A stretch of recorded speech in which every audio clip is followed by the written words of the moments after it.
as a global affairs observer.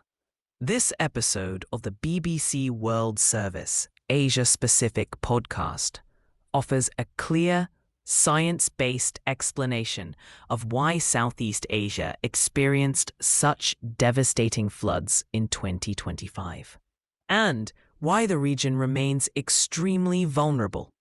The podcast makes it clear that these floods were not random disasters. Scientists from World Weather Attribution found a strong climate change fingerprint in the extreme rainfall. In a warmer world, tropical storms are expected to become more intense, and this is exactly what we are seeing across Southeast Asia. Warmer oceans provide more energy to storms, while a warmer atmosphere can hold more moisture, increasing the likelihood of intense, prolonged rainfall. However, climate change is not acting alone. Human activities have significantly worsened the impact. Rapid urbanization, widespread deforestation, and illegal logging have reduced the land's ability to absorb water. When heavy rain falls, water rushes directly into rivers, increasing the risk of flash floods and landslides. Cyclical climate patterns such as La Niña also played a role by amplifying rainfall across the region. The podcast highlights why the Asia-Pacific region is uniquely exposed.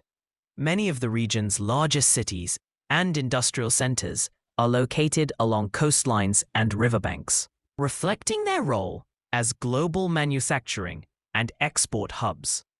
According to the IPCC, Asia is the most exposed region in the world to sea level rise, which is occurring slightly faster here than the global average.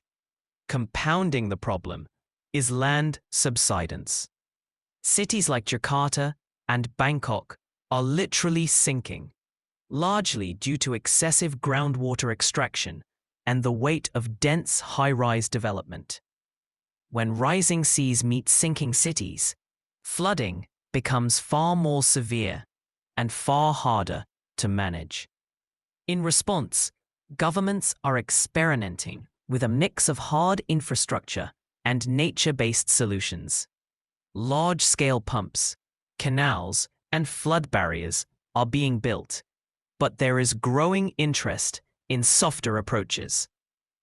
The idea of sponge cities, such as projects in Bangkok, uses parks, wetlands, ponds, and underground water tanks to absorb rainwater and release it slowly. Restoring and protecting mangrove forests is also crucial, as mangroves act as natural buffers against storm surges and heavy rainfall. Yet the podcast does not shy away from a difficult truth. In some places, retreat is unavoidable. Indonesia's decision to build a new capital in Kalimantan reflects the reality that Jakarta's flooding and subsidence may no longer be fully manageable. Finally, the episode balances urgency with cautious optimism. While global climate targets are not being met quickly enough, there is meaningful progress at the local and regional level. Improvements in public transport, electric vehicles, and renewable energy, especially in countries like China, show that adaptation and mitigation are possible. The greatest challenge ahead lies in enforcement, particularly in regulating groundwater use and land management, which requires strong governance and long-term political commitment. Overall, this podcast underscores a powerful message. Southeast Asia's floods are a warning from both nature and science, showing what happens when climate change meets rapid development without sufficient safeguards.